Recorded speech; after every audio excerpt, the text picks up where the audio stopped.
मैं PM Meena, associate professor in history, Rajesh Pilot, government PG college Lalsot. विद्यार्थियों, आज हम BA पार्ट सेकंड का जो सेकंड पेपर है, भारतीय संस्कृति की आधारशिलाएं, इसके बारे में चर्चा करेंगे। देखो, भारतीय जो संस्कृति है वो एक बहुत ही प्राचीन संस्कृति है और हमारी सभ्यता और संस्कृति ये दोनों विश्व की महान संस्कृतियां हैं। सभ्यता एवं संस्कृति प्राय एक ही सिक्के के दो पहलू या समानार्थी समझ लिया जाता है, किंतु वस्तुतः इन दोनों में अंतर होता है। मनुष्य अपने भौतिक जीवन को सुखी बनाने के लिए अपने ढंग से अपने उपकरण, साधनों आदि सभ्यता के अंतर्गत आते हैं और वस्तुतः व्यक्ति द्वारा अपनी भौतिक आवश्यकताओं की पूर्ति के लिए प्रयासों को ही सभ्यता कहा जाता है।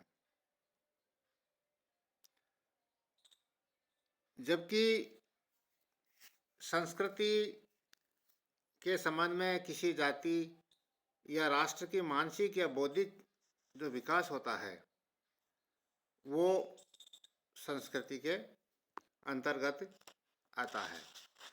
तो कहने का अर्थ यह है कि सभ्यता है वो बाह्य आवरण है और जो संस्कृति है वो आपका आंतरिक या बौद्धिक आवरण माना गया है। जैसे इस संबंध में डॉक्टर सत्यकेतु विद्या अलंकार के द्वारा इसको परिभाषित किया है कि मनुष्य अपनी बुद्धि का प्रयोग कर विचार और कर्म के क्षेत्र में जो सृजन करता है उसे संस्कृति कहते हैं। इसी तरह दिनकर ने लिखा है कि संस्कृति एक ऐसा गुण है जो हमारे जीवन में व्याप्त है और ये आध्यात्मिक गुण है जो मनुष्य स्वभाव से उसी प्रकार व्यक्त करता है जिस प्रकार फूलों में सुगंध तथा दूध में मक्खन होता है। इसका निर्माण एक या दो दिन में नहीं होता है, ये युग युगांतर में होता है। संस्कृति हजारों साल में निर्मित होती है, अतः प्रत्येक देश की भिन्न भिन्न संस्कृतियां होती है। इसी क्रम में E.B. टायलर ने लिखा है कि भारतीय संस्कृति वह जटिल सभ्यता है जिसमें ज्ञान, विश्वास, कला, आचार, कानून, प्रथा और ऐसी ही अन्य क्षमताओं तथा आदतों का समावेश रहता है जिन्हें मनुष्य समाज का सदस्य होने के नाते करता है। तो इस तरह से जो अलग अलग विद्वान है उनके द्वारा इसको इस रूप में परिभाषित किया है। सभ्यता या सांस्कृतिक परस्पर घनिष्ठ संबंध है और सामान्यतः सभ्यता की तुलना शरीर तथा संस्कृति की तुलना आत्मा से की जाती है या दोनों को ही एक दूसरे के बिना महत्वहीन माना जाता है। सभ्यता बाहरी व संस्कृति आंतरिक विकास को दर्शाती है।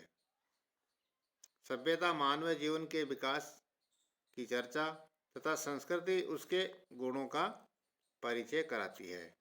तो इस तरह से सभ्यता और संस्कृति यह एक ही सिक्के के दो पहलू है।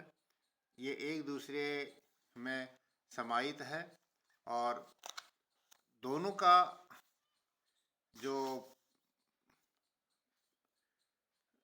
अर्थ है वो एक दूसरे के अंतर्गत है। इनको अलग से हम एक के बिना दूसरे को परिभाषित नहीं कर सकते हैं।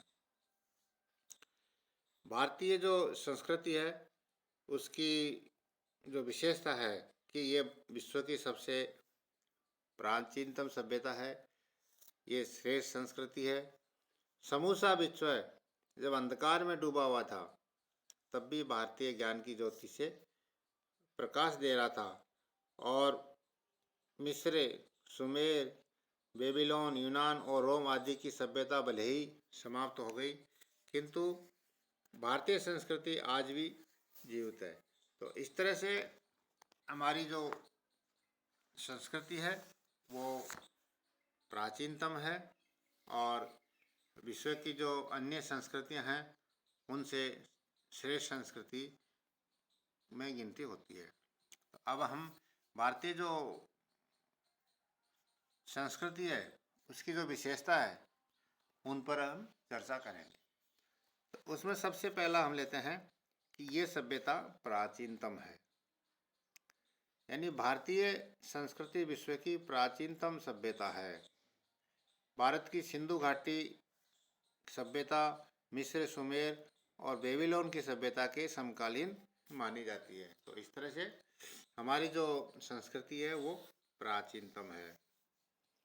नंबर 2 है निरंतरता। डॉक्टर राधाकृष्ण मुखर्जी ने लिखा है कि भारत की सभ्यता संसार के अन्य देशों की सभ्यता से अधिक प्राचीन और प्राणवान है। ये तथ्य इसीलिए अधिक महत्वपूर्ण है कि बहुत कम देशों में विदेशी जातियों के इतने हमलों का सामना किया जितने कि भारत ने, और विदेशियों को भारत पर राजनीतिक विजय भले ही प्राप्त कर ली किंतु सांस्कृतिक विजय नहीं पा सके। अतः भारतीय संस्कृति की धारा सदियों से अबाध रूप से प्रभावित होती चली आ रही है। नंबर 3 है आध्यात्मिकता। अरविंद घोष के अनुसार आध्यात्मिकता भारतीय मस्तिष्क को समझने की कुंजी है। हमारा देश आरंभ से ही आध्यात्मिक रहा है, अतः हम सदैव सांसारिक सुख की बजाय पारलौकिक सुख को अधिक महत्वपूर्ण मानते हैं। भारतीयों का आत्मा और परमात्मा में गहरा विश्वास है तथा वे ईश्वर को सृष्टि का रचयिता मानते हैं। तो इस तरह से हमारी जो संस्कृति है उसमें आध्यात्मिकता एक प्रमुख उसका अंग है। अगला है धर्म की प्रधानता। यह लौकिक सुख को ध्यान में रखते हुए विचारकों ने जीवन को धर्म, अर्थ, काम, मोक्ष इन 4 भागों में बांटा है और इसे हेतु 4 आश्रम की व्यवस्था की गई है। और जैसा कि महाभारत में लिखा है कि अर्थ तथा काम का इस प्रकार सेवन करो कि धर्म की उपेक्षा नहीं हो। भारतीय संस्कृति में धर्म के महत्व देते हुए तात्पर्य कर्तव्य से बताया गया है। मनुष्य अपने कर्तव्यों का पालन करते हुए अलौकिक और पारलौकिक सुख प्राप्त कर सकता है। धर्म व्यक्ति को उचित और न्यायपूर्ण कार्य करने की प्रेरणा देता है और भारतीय संस्कृति में वसुदेव कुटुंबकम की भावना अपनाते हुए सभी प्राणियों में आध्यात्मिक उन्नति पर बल दिया गया है। धार्मिक सद्भावना एवं विचार अभिव्यक्ति की स्वतंत्रता भी भारतीय संस्कृति की एक प्रमुख विशेषता रही है। हमारे देश में स्वतंत्र रूप से धार्मिक चिंतन और धार्मिक सद्भावना रही है। अशोक ने बौद्ध धर्म ग्रहण के बाद भी विदेशों तक अपना धर्म का प्रचार किया, किंतु अपने देश में बलपूर्वक किसी को बौद्ध धर्म स्वीकार करने के लिए बाध्य नहीं किया। तो गुप्तों के समय में हम देखते हैं कि वैष्णव होते हुए भी सभी व्यक्तियों को अपनी इच्छा अनुसार धर्म पालने की छूट दे रखी थी।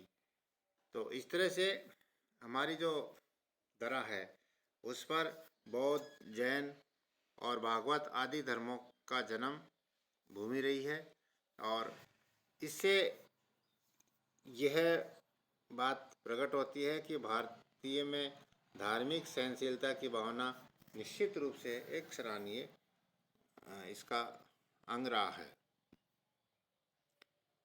समन्वयशीलता, भारतीय संस्कृति में समन्वयशीलता रही है।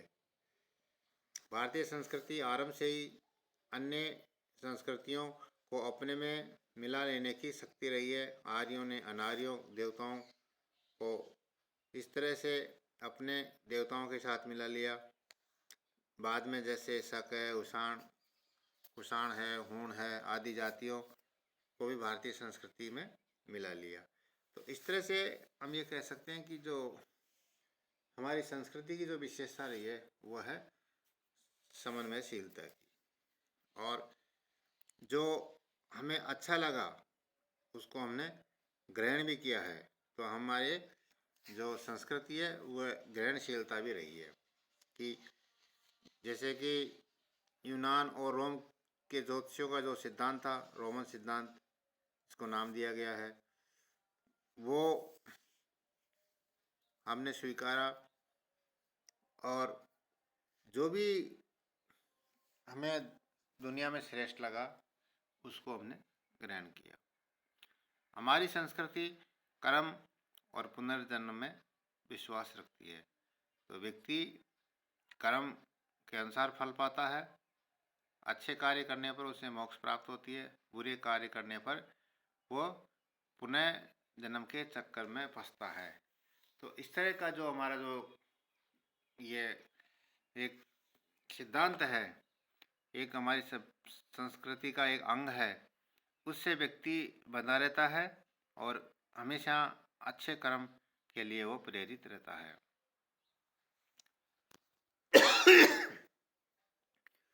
जैसा कि हमारी जो संस्कृति है उसमें संयुक्त परिवार प्रथा, विश्व बंधुता की भावना इसमें मुख्य आधार है, और भारतीयों ने मानवीय प्रेम, त्याग, संयम, सहनशीलता, साहस आदि गुणों पर हमेशा बल दिया है।